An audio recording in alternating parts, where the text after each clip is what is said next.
Um ataque num festival religioso, do outro lado do mundo, e um conflito com quase 2000 anos de história. O que é que uma coisa tem a ver com a outra? Bem, hoje vamos analisar uma fonte que defende que a ligação é muito mais direta do que se possa pensar. A nossa análise começa aqui, em Sydney, no dia 14 de dezembro de 2025. Era o início do Hanukkah, o Festival das Luzes, uma altura de celebração que, de repente, se tornou numa tragédia. Foi durante estas celebrações que 2 atacantes abriram fogo. O resultado foi devastador. 11 membros da comunidade judaica australiana foram mortos e dezenas ficaram feridos. A fonte descreve isto como um ato de violência, absolutamente brutal e sem sentido.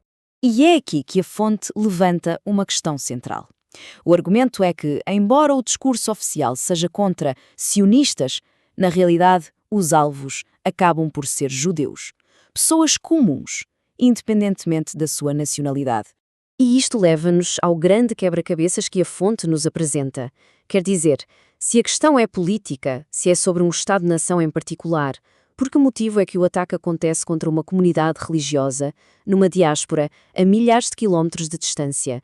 Para tentar perceber esta perspectiva, a fonte convida-nos a recuar no tempo. E não é pouco, é uma viagem de quase 2000 anos até à origem desta diáspora global. Segundo a fonte, tudo começa com a conquista romana da Judeia. E o que vemos aqui é uma sequência de eventos muito clara.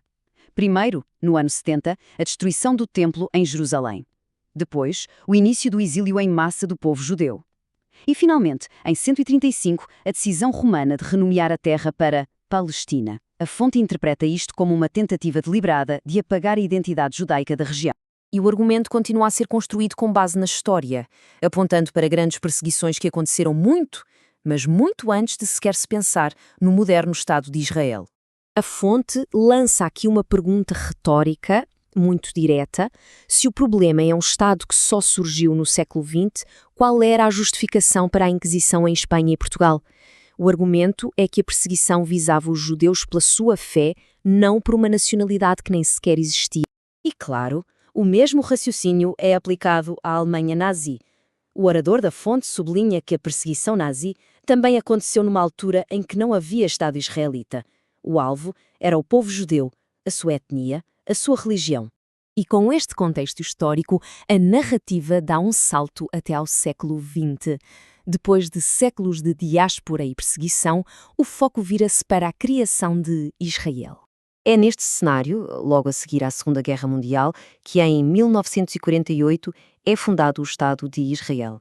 O objetivo era claro: criar um lar para o povo judeu que andava disperso pelo mundo.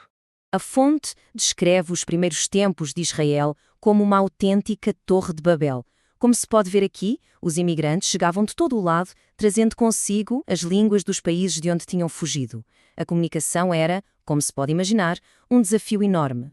E aqui entra um ponto-chave: a revitalização da língua hebraica. A fonte usa a palavra ressuscitada porque era uma língua que não era falada no dia-a-dia há séculos. Tornou-se a língua oficial, uma ferramenta absolutamente essencial para unir uma população tão diferente.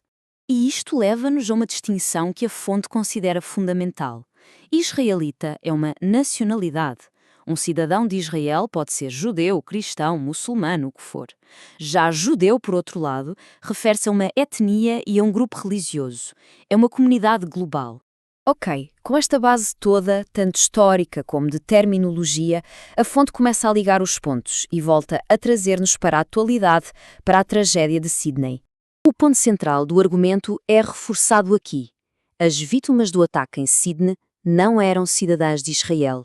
Eram cidadãs australianas que faziam parte de uma comunidade da diáspora. E para nos dar uma ideia da dimensão disto, a fonte salienta um facto importante. A população judaica que vive fora de Israel, a chamada diáspora, é maior do que a que vive dentro de Israel. Isto significa que a maioria dos judeus do mundo são, na verdade, cidadãos de outros países. Então, a fonte apresenta a sua cadeia de raciocínio passo a passo. Primeiro, a perseguição aos judeus é muito anterior a Israel. Segundo, esse ódio histórico tinha como alvo a etnia e a religião. Terceiro, um ataque a judeus não israelitas, como o de Sydney, encaixa neste padrão. E a conclusão a que a fonte chega é que, por vezes, o termo antisionismo pode estar a ser usado para mascarar um antissemitismo muito mais antigo. A fonte termina com uma reflexão sobre o custo humano de tudo isto. Fala sobre a tristeza de ter de celebrar uma festa de luz e alegria com a memória pesada daqueles que foram mortos. E assim, ficamos com esta pergunta no ar. Será que um ódio histórico está simplesmente a usar uma nova máscara? É uma questão que nos faz pensar e olhar para além das notícias do dia a dia, para as correntes mais profundas da história.